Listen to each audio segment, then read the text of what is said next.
एकता का प्रकाश इतना शक्तिशाली है, एकता का प्रकाश इतना शक्तिशाली है कि वह संपूर्ण पृथ्वी को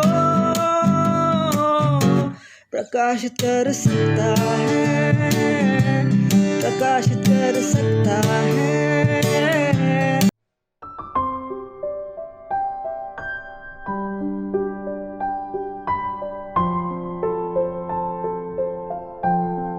नमस्कार विद्यार्थी मित्र मैत्रिणींनो, ह्या आधीच्या सेशन मध्ये आपण कुटुंब व्यवस्था कशी संकटात सापडलेली आहे आणि तिथे परत एक नवीन कुटुंब व्यवस्था कशा पद्धतीने तयार करण्याची गरज आहे ह्याच्याबद्दल थोडीशी चर्चा केली. त्याचप्रमाणे कुटुंबाचे प्रकार म्हणून आपण समजून घेण्याचा प्रयत्न केला. कुटुंबामध्ये काही व्यक्ती कशा प्रकारे वर्चस्व गाजवतात ह्याबद्दल तुम्ही चर्चा केली आणि त्यानंतर एक मोकळीकता म्हणजे परमिसिव्हनेस हा जो एक संस्कृती आहे त्याच्याबद्दल सुद्धा समजून घेण्याचा प्रयत्न केला. काही पालकत्व सुद्धा आणखीन तुम्हाला उदाहरणं दिली गेलेली आहेत. तुम्हाला जर इच्छा असेल तर नक्कीच तुमच्या अध्ययन साहित्यामध्ये तुम्ही त्याबद्दल वाचू शकता. या सेशन मध्ये आता आपण मग असं बघणार आहोत की मग हे सगळ्यात उत्तम वातावरण जर आपल्याला आपल्या कुटुंबामध्ये निर्माण करायचं असेल तर ते उत्तम वातावरण आपण कशा पद्धतीने निर्माण करू शकतो, काय अशा गोष्टी आहेत ज्या आपल्याला नक्की मदत करणार आहेत किंवा ज्यांचं पालन केलं तर आपलं कुटुंबामध्ये एक चांगलं उत्तम वातावरण आपण निरोगी वातावरण निर्माण करू शकतो. पण त्याआधी कुटुंबामध्ये ही जी काही सध्या परिस्थिती आहे, हे जे काही संकट आलेलं आहे ते जेव्हा त्याच्यावरती विचार केला गेला तेव्हा असं झालं की विविध देशांमध्ये मुलांचं संगोपन करण्यासाठी काही संस्था निर्माण करण्यात आल्या. याचं उदाहरणार्थ असं आहे की पाळणा घर आहे, निवासी शाळा आहेत किंवा इतर प्रकारच्या काही शाळा आहेत ज्या निर्माण करण्यात आल्या. अनेक त्यामध्ये वेगवेगळे प्रकार पण तयार झाले. पण काय झालं, या प्रयोगांमधून काही प्रमाणात समस्या दूर होण्यास मदत नक्कीच झाली. पण तरी सुद्धा दुसऱ्या बाजूला मुलांच्या स्वभावात नवीन प्रकारच्या समस्या निर्माण झाल्या दिसून आल्या. कारण मुलं घराच्या बाहेर पडली, मुलं एकटी होती, त्यांच्यामध्ये वेगवेगळ्या प्रकारच्या समस्या निर्माण झाल्याचं एक निदर्शनास दिसून आलं. म्हणूनच असं म्हणता येईल की आज मुलांच्या वाढीसाठी सर्वोत्तम वातावरण म्हणजे त्यांनी आई वडिलांसोबत राहावं आणि त्याचबरोबर विस्तारित कुटुंबातील सदस्य म्हणजे विस्तारित कुटुंब म्हणजे काय हे तुम्ही समजून घेतलेलं आहे. आजी आजोबा, काका, मामा, मावशी, आत्या, त्यांची मुलं यांच्या सर्वांच्या संपर्कात राहणं अत्यंत महत्वाचं आहे. पण एक मात्र लक्षात ठेवलं पाहिजे ते म्हणजे सर्वोत्तम वातावरण असलेलं कुटुंब जे आजच्या घटकेला ही जी अपेक्षित जबाबदारी आहे, जिथे कुटुंबामध्ये अशी मुलं निर्माण होतील की जे नवीन संस्कृतीचा पाया उभारू शकतील, असं जे कुटुंब आहे, जे असं वातावरण तिथे निर्माण करण्याची गरज आहे, त्या कुटुंबामध्ये काही तत्वांचा सराव होणं गरजेचं आहे. म्हणजे नुसतंच कुटुंबातल्या व्यक्तींनी आई बाबा आजी आजोबा वगैरे सगळ्यांनी एकत्र राहणं, संपर्कात असणं हे महत्वाचं नाहीये. त्याच्या पुढे जाऊन सुद्धा अशी काही तत्व आहेत ज्या तत्वांचा सराव होणं गरजेचं आहे, ज्या तत्वांचं पालन प्रत्येक व्यक्तीने करणं गरजेचं आहे. मग ही तत्व कुठली आहेत बरं? ही तत्व तीच तत्व आहेत ज्यांच्यामुळे भौतिक आणि आध्यात्मिक दृष्ट्या समृद्ध जागतिक संस्कृती तयार करण्यासाठी आपल्याला मार्गदर्शन मिळायला हवं आहे. मग ही कुठली तत्व आहेत हे आता आपण बघूया. कुटुंबाने व्यवस्थितपणे कार्यरत असावे यासाठी अशा कुटुंबात सराव झाला पाहिजे. तर सर्वात महत्वाचं जे तत्व आहे ते म्हणजे प्रत्येक कार्यात स्त्री व पुरुष यांच्यामध्ये संपूर्ण समानता. म्हणजे स्त्री पुरुष समानता, लैंगिक समानता. मग काही अभिवृत्ती आणि वर्तणूक आहेत ज्यांच्यामुळे सद्यस्थितीत असमानता निर्माण होते. मग काय होतं, ही असमानता जी असते ती मुलं आपल्या कुटुंबामध्ये शिकतात.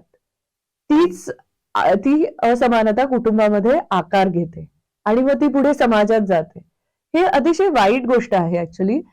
इमॅजिन एखाद्या मुलाला किंवा मुलीला घरात सांगितलं गेलेलं असतं की इथे वडील जास्त महत्वाचे आहेत, आई महत्वाची नाहीये, किंवा शिक्षणासाठी मुलाच्या शिक्षणाला महत्व दिलं जातं, मुलीच्या शिक्षणासाठी अजिबात पैसे दिले जात नाहीत किंवा तिला चांगली वागणूक दिली जात नाही.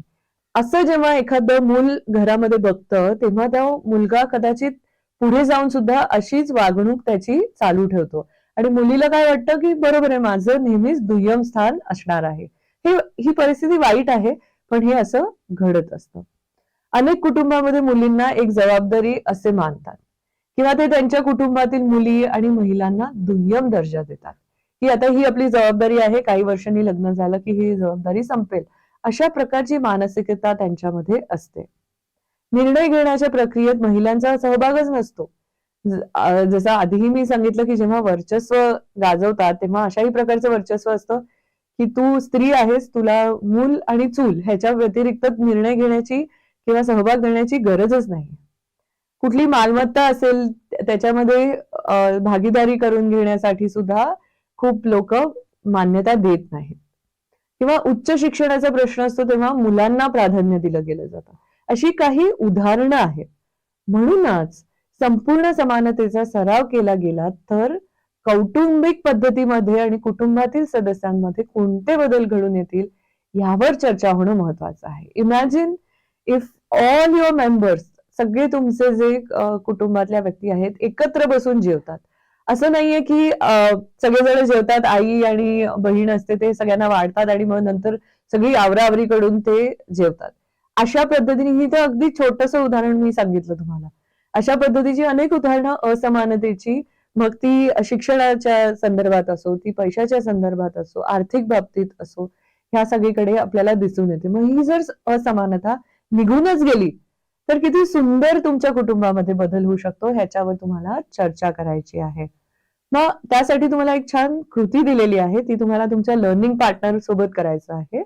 कुटुंबामध्ये कोणकोणत्या स्त्री पुरुष असमानता आढळून येतात त्यावर तुम्हाला चर्चा करून डिस्कशन फोरम वरती तुम्हाला तो जो काही निष्कर्ष आहे तो तुम्हाला डिस्कशन फोरम वरती टाकायचा आहे. ऑलराईट.